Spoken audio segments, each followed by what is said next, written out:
in this lesson we're learning about gustar type verbs, so gustar and other verbs that follow the same pattern as gustar.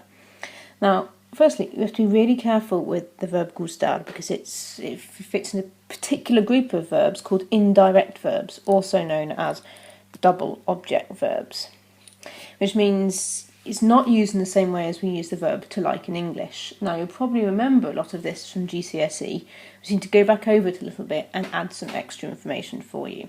Okay. Now, the first thing about gustar is you'll never see it by itself.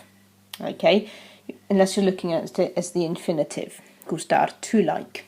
Other than that, it will always come with a little extra piece of information in front. And these little bits are called indirect object pronouns. Okay, so for example, you always see me in front of the word gustar if I'm liking something.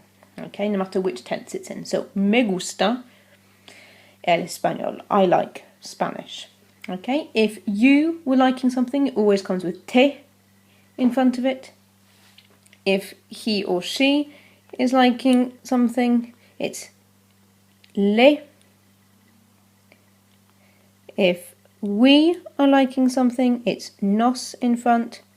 You as a group, so you plural, are liking something, it's os in front.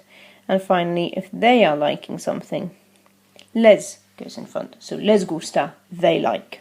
Okay, so you just have to be really careful, okay, because it is variable. You can't change it like you change a normal verb. Okay, so for example, if you're talking about the verb to speak, I speak would be hablo, you speak would be hablas, he speaks would be habla. Okay, with the verbs gustar and other verbs like gustar, okay, the ending doesn't really change too much. It's either gusta or gustan, which we'll come back to in a moment. What changes is the piece in front, depending on who is doing the liking.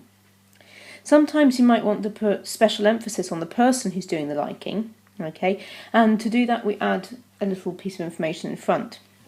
So if you wanted to really emphasise that I was doing something, you would say, a mí me gusta el español. So I like Spanish.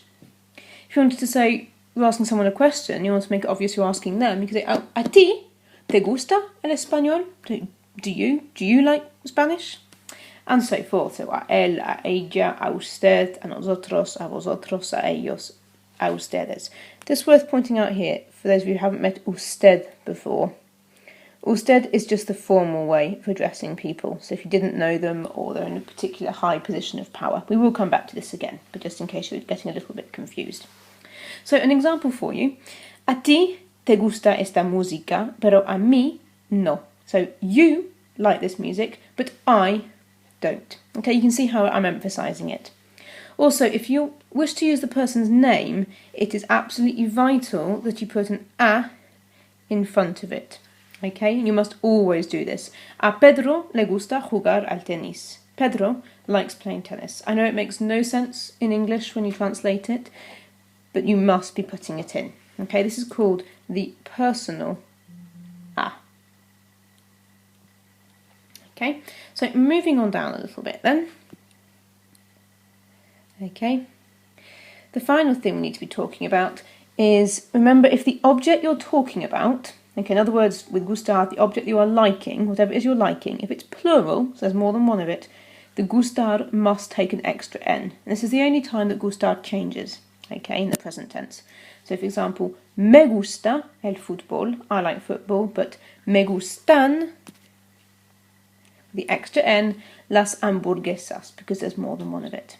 Okay, take extra care. For example, if I liked football and basketball, okay, it would be me gustan el fútbol y el baloncesto. The extra n on there because I'm liking more than one thing, and that's where we sometimes fall down. We have to be really careful. Okay, now there's lots of other verbs that also behave like gustar.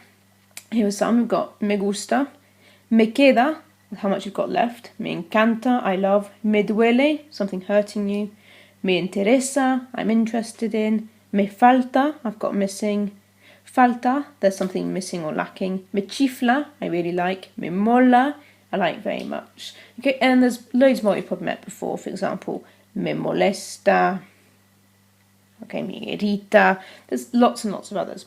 But the point I wish to get from you for this first lesson, okay, was how the beginning bit changes depending on who is doing the action, who is doing the liking.